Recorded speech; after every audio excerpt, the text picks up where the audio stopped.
right, everybody. Welcome to the first official episode of the Evergreen Talk Show.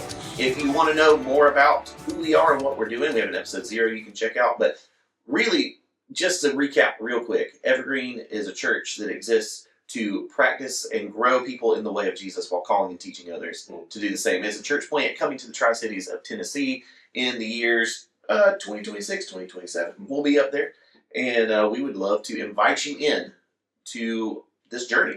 And part of the invitation is me telling you how we even got here, which is what we're going to be talking about today. So strap in. To my right, your left, is Michael Chavis, Associate Pastor. To my left, your right, Jerry Zayas, our Creative Arts Director. They're going to be here with me, help me fill in any gaps I might forget in this story, but I'm going to take you all the way back to summer of 2023. Where were you in summer of 2023? I was here in South Carolina. But in the summer of 2023, I started to feel the Lord calling me into something new. You'll hear more about how I got to this point next episode, but I've been working at a church in South Carolina for about 6 years at this point.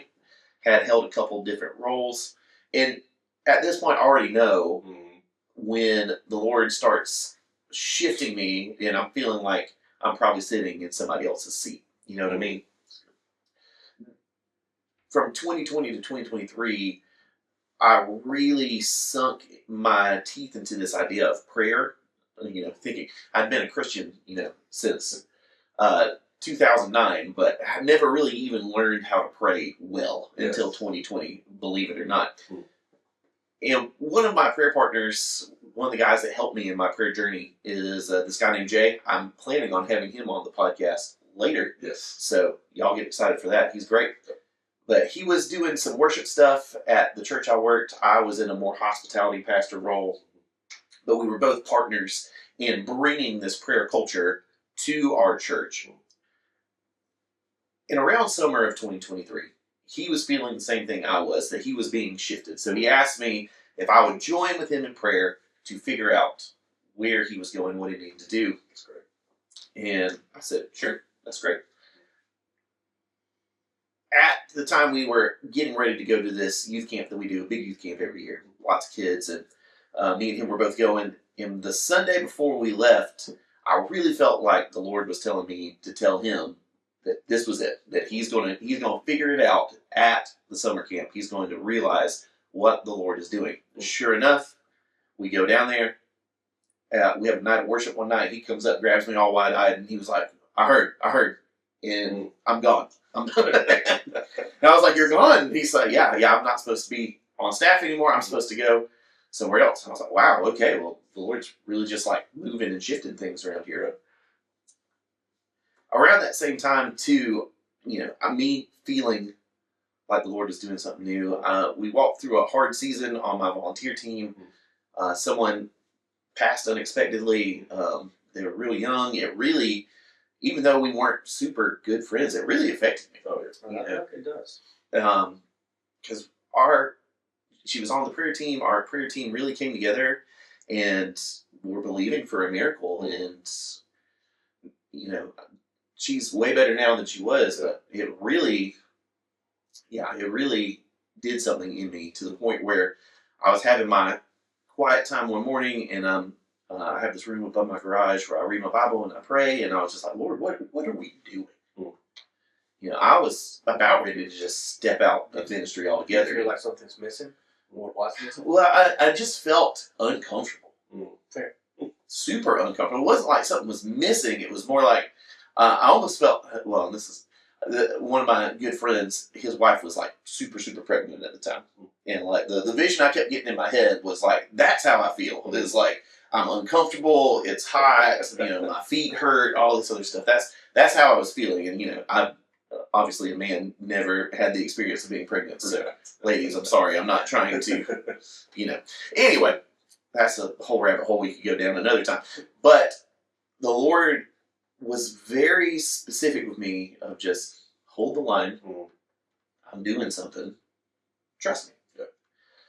Man, I can't tell y'all how many times I've had the Lord whisper to me, "Do you trust me?"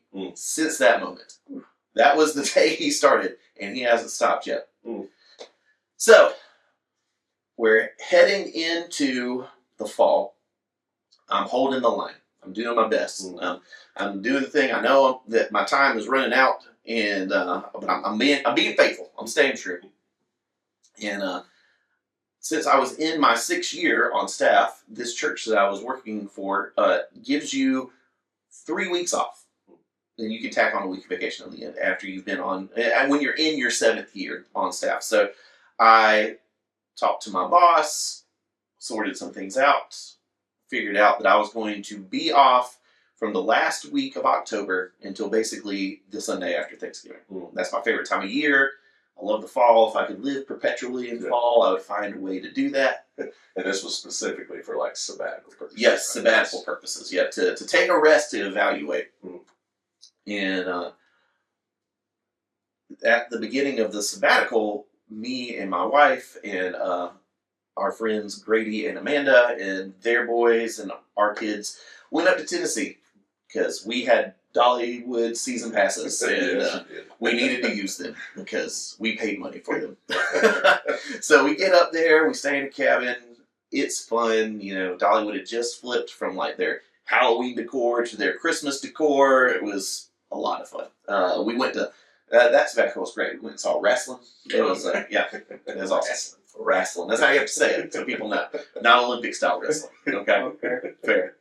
And as we're leaving Tennessee, I mentioned to my wife Mary just that I love Tennessee. I absolutely love Tennessee. I love the mountains. Well, specifically the mountainous part of Tennessee. I've never really been to the Memphis part of Tennessee. I understand there's not a lot of mountains over there. But I was just like, man, I just love this area. Gatlinburg, Pigeon Forge, all that area, the Smoky Mountain area. I'm a mountain guy. Grew up in Pickens. I'm sure all of y'all know about the bustling metropolis that is Pickens, South Carolina.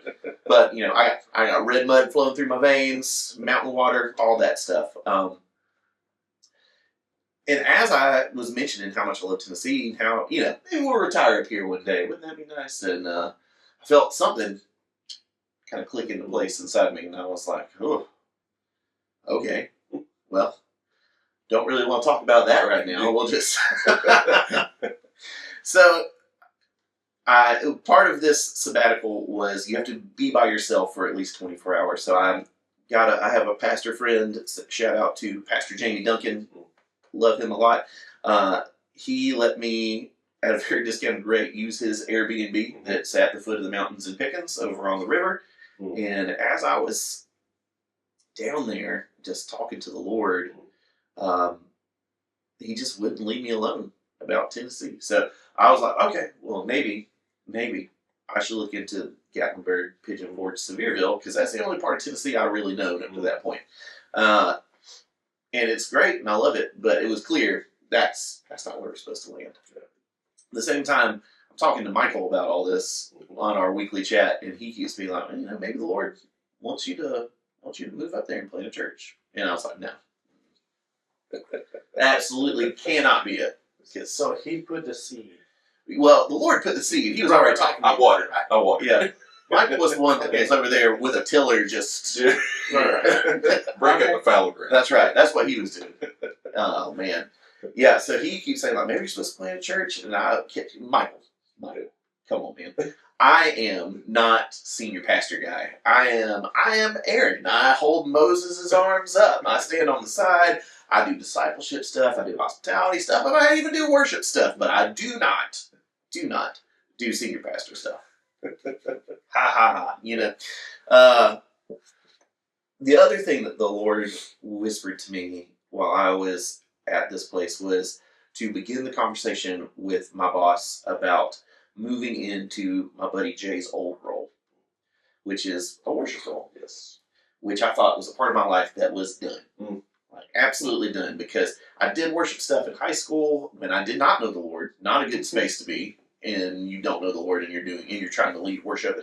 because it was all about me. And one of my things I make sure to guard myself against is pride, because I know I can so easily just slip into it's about me, it's about this, and I just don't want to be that guy. Right. But the Lord really started pushing in on me with that, and so I told him, all right, if he asks me, and only if my boss asks me, will I say yes? Sure enough, come back, first one-on-one. Hey, man, you ever thought about being in worship? And I was like, well, I'm supposed to tell you yes if you ask me. So we start down that, and I'm confused because I, at heart, am a teacher. I am at heart am a person that loves to call people along and follow Jesus and teach them how to be better followers of Jesus. Teach them how to get into community. Teach them how to read their Bibles. All this stuff. All this very discipleship type thing. So that's always what I had my eye on. I am going to be in discipleship. That's what I wanted. Yes. And all of a sudden, I'm in worship, which is one of those things I can do. It's not my primary gifting. Yeah. But you modeled this well throughout your life. All your testimony here starting up is focused on prayer and worship times when you are seeking the presence of the Lord, which is the focus of worship. That's fair. That's fair. I don't want that to be missed out by anybody. Right. And it's this is where the Lord speaks. This is when He pours into you to overflow into the next season. That discipleship begins with beholding. Yes. When you behold the Lord is when you can really take a step into discipleship. That's beautiful. So I say yes to this worship position. It takes a while for us to get fully there. We won't go into all that. Talk about a stretching season. That was definitely what that was. And when I came back from sabbatical, when it became clear to me that Gatlinburg, Sevierville, Pigeon Forge was not where I was being called, I was like, okay, somewhere in Tennessee. Just kind of threw it up there. And I'm like, all right, Lord, you're gonna have to help me figure that one out. Till one day I'm sitting in a staff meeting. Not a good time to be zoning out talking to the Lord, but that's where we were. And so I just felt like the question popped in my mind: why, Jeremy Roach, do you live in Pickens? And the answer was, well, because it's the snowiest place I can get to in South Carolina and still be 10 minutes away from a grocery store, without moving to Sunset or towards Kiwi Toxaway. It's the snowiest place I can be. And so the question surfaced of, well, why don't you figure out what place in Tennessee gets the most snow? And I was like, well, that's weird. Okay. So I Googled it like any good Christian would. And what it spit out was Bristol, Tennessee. And the first picture I saw was of the arch on State Street that says, Bristol, a good place to live. And I was like, oh, well, that feels a little something. Keep that in my back pocket. At the same time, I had been in my mind's eye in prayer. Really, I don't know. The Lord can speak to us through our imaginations, right? We're all saying with that. Yeah, 100%.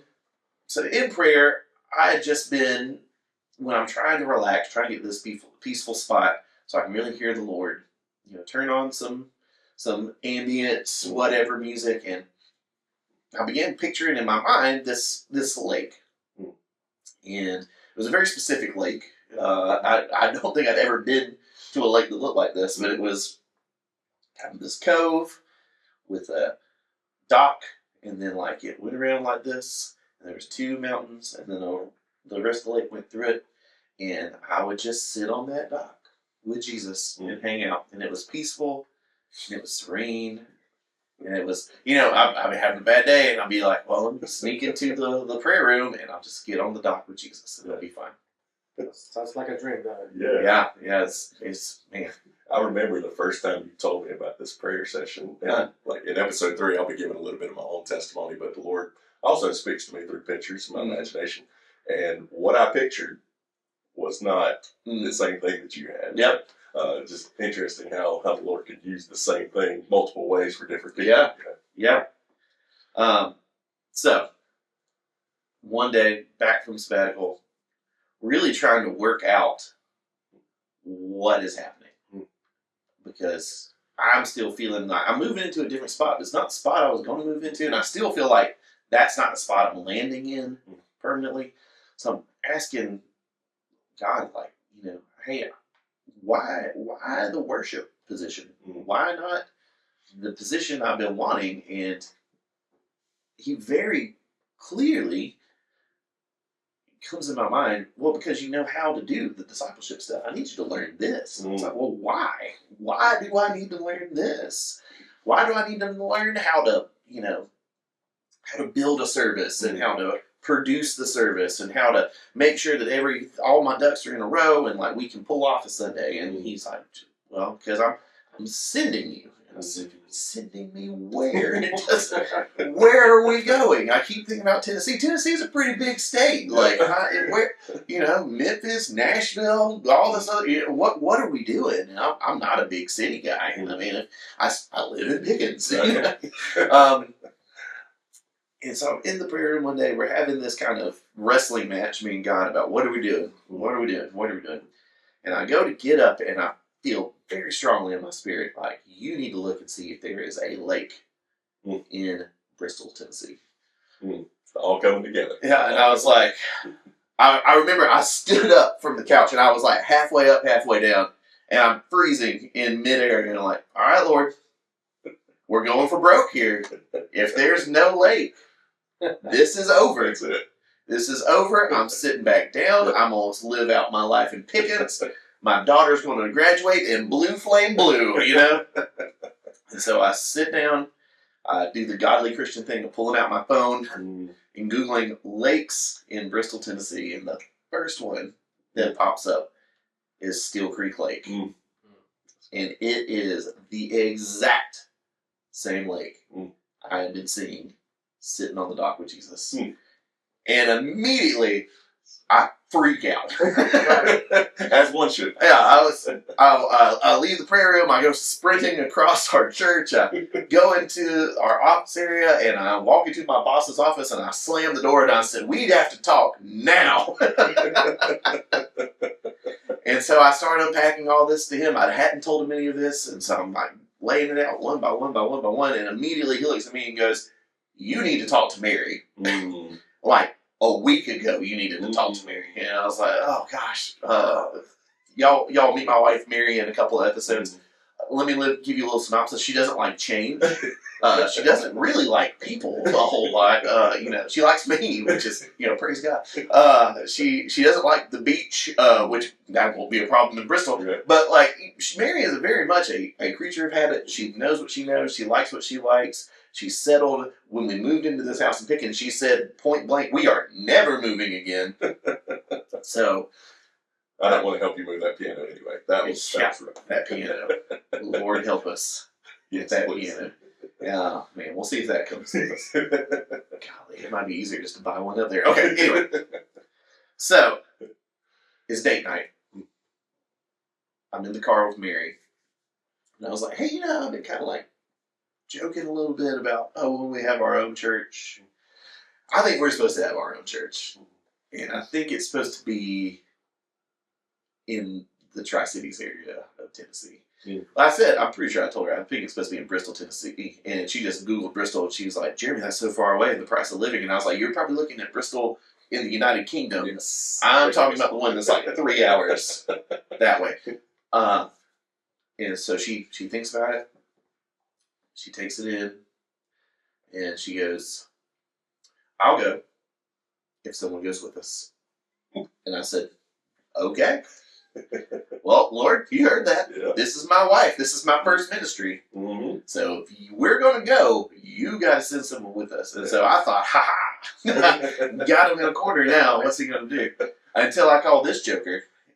A couple days later, I'm telling him this story, walking through everything. And what words do you say to me? You should do it. You should do it, and we'll go. Yeah, we'll go. Yeah.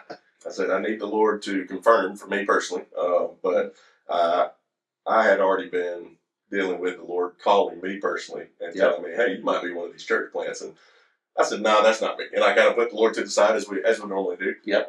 And I remember telling him, if I go, I don't want to be a head pastor. I said, but you have to send me somebody that I could follow, that I could trust to lead and to follow you, and then I'll go.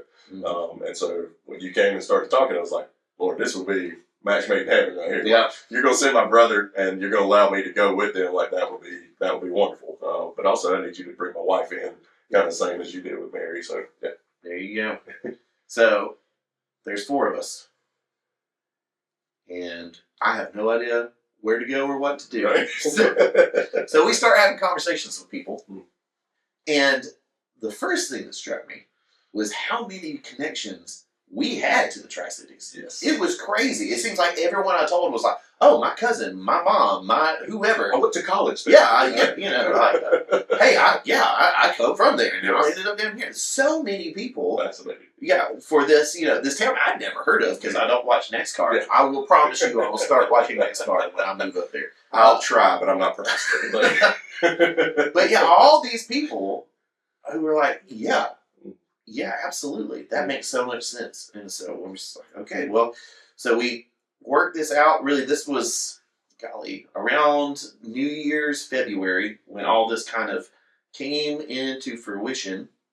And so we take a couple months, we're doing research, I'm having conversations, and then December rolls around, and me and Michael and his wife Holly and Mary go up to the Tri-Cities. We stay at an Airbnb on State Street. We meet with some pastors up there, and everything's just settling in on me. I remember we were walking down State Street back to our Airbnb, just me and Mary one night, and I was like, I think I can live here.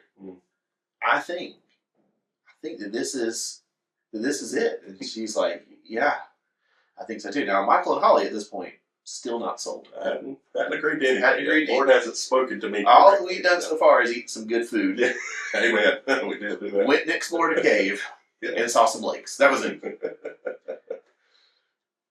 So the last day we're there, we're packing up, getting ready to go home. Growing up in South Carolina my whole life, I still get giddy and like a child when it snows. And they had... I want to preface this a little bit. Go ahead. So me personally, we had planned this trip to the Airbnb to Bristol for months. Yep. I had been praying for months for the Lord to allow it to snow on that trip as a confirmation to you, because I knew that's your favorite weather. I knew that was part of the reason we're going up here. So I said, Lord, if you could just give us some snow while we're there, just as confirmation from my brother, just to let him know you are in this, that would be wonderful. And the forecast had called for snow pretty much the entire time we've been up there and hadn't seen a drop. Not a drop. Not a single thing. Yeah. So it's the last day, we pack up everything, we get in the car, and I said, hey, before we go, on our way out, can we go to Steel Creek Lake? Because I just need to see it with my own eyes. I need to know that it exists. Fun fact, all the pictures I had seen never had a dock in any of them. So that was a surprise when we got there, that there was a dock on Steel Creek Lake. Yeah. And inside, I'm saying, okay, Lord, the vision you gave me of this, if it looks like what you showed Jeremy, obviously you're calling me there too, right? So we get there, we go out, as we're walking down towards the dock, it starts to snow. Like proper snow. Yes. Snow like I've never seen before, with actual snowflakes, not just big globs of white. And so I go out to the dock. I'm having all these emotions. I was like, God, you're real, and I know you're real, and this is confirmation that you're real, and freaking out. And but Michael's real quiet, and I was like, oh no, was the Lord talking to him? Is he working on him? Michael, I'll let you tell this next part. So we leave the dock. We walk across the little land bridge thing, across all the duck and goose poo, and then... Yes, all of it. Yeah. And then I was like, look, guys, if we're going to drive 3 hours back, I got to go hit the head before we do that. So we're walking over to the bathrooms.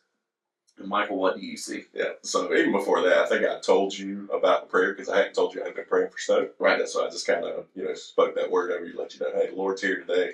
But the whole time we're standing on the dock, I'm looking and like, this isn't what I saw in my vision. So, okay, Lord, maybe you're not calling me here. Maybe it's been in my own heart to want to go, but you're not calling me. And so, kind of like Moses said, I'm not going to go. Where am I going to go if you're not there, right? Right. And it would be wonderful to partner with you and to do this. But if that's not where the Lord asked me specifically to go, then I was kind of hesitant. But yeah, I'm walking with my wife down this goose poop sidewalk, headed to this restroom before we get back in the car to come back home. And I happened to look over her shoulder back at the lake from a different perspective, and I see exactly what I saw in my vision. And I got wrecked. I just started bawling, and I was like, okay, so this is the place. And I just knew in my spirit this was confirmation of what the Lord was calling me to as well. And I think I told you before we got in the car, I was like, hey, man, Lord just confirmed it for me. But I'm going to need something for my wife. She's going to have to hear for herself. But I'm in. Like, this is it for me. That's what I needed. The last minutes of this trip, here at this lake, was when the Lord confirmed everything for me. And it was amazing. That's incredible. Yeah. Love that. So we started the process. After that, we went and had the meetings with the people we need to talk to. I'm still having, feels like, so many meetings. Yes, you are.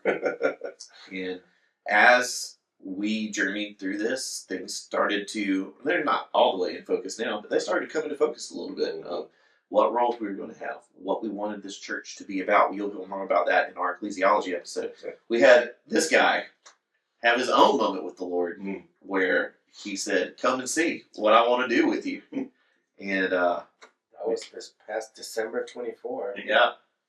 And just like he said, I'll have an episode where I'll give you my story, not just as to how I came to connect with Evergreen Church, but just in general, my story, my Jesus story.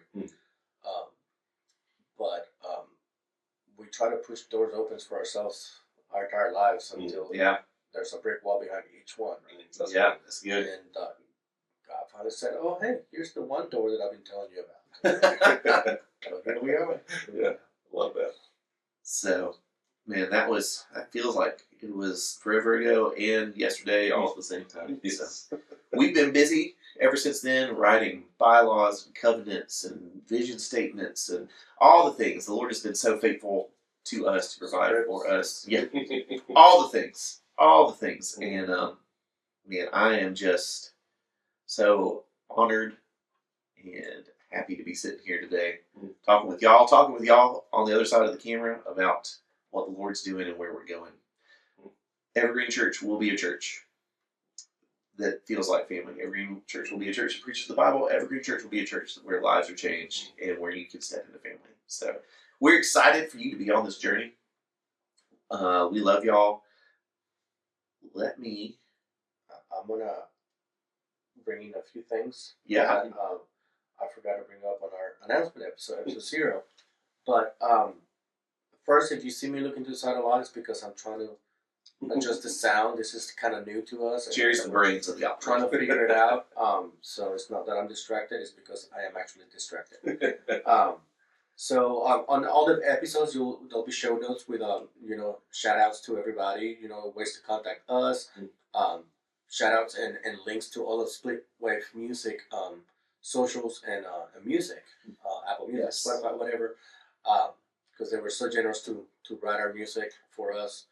One of their actual songs, and then we also have upcoming things that you'll find on social media. We'll be doing announcements there for our podcast as well as everything else from the church. But for you YouTubers out there, this is a podcast recording, but if you want the uncut version, YouTube is the place to be. That's what the videos is going to be. And also we'll have let's see here. I think that might be all I have for that. But I just wanted to put that out there so everybody kind of knows. And like I said, we'll be announcing things and sending links out and all that good stuff. Yeah. So, well, for right now, number one, if you could like us and subscribe to us, write us a review on the podcast stuff, because all that stuff helps the algorithm and helps more people find us and can join in on this story. If you want to follow us on social media, it's at Evergreen Church TN. Yes, at Evergreen Church TN on Instagram and /Evergreen Church TN on Facebook. Shout out again to Split Wave. Check out their song Waterfalls. It's beautiful. We're so happy that they could help us with this podcast. So definitely check them out. For right now, though, I'd love to bless y'all like we bless y'all every episode. So we bless you to grow in the way of Jesus while calling and teaching others. Do the same. Be blessed. We'll see you soon. See you guys next time.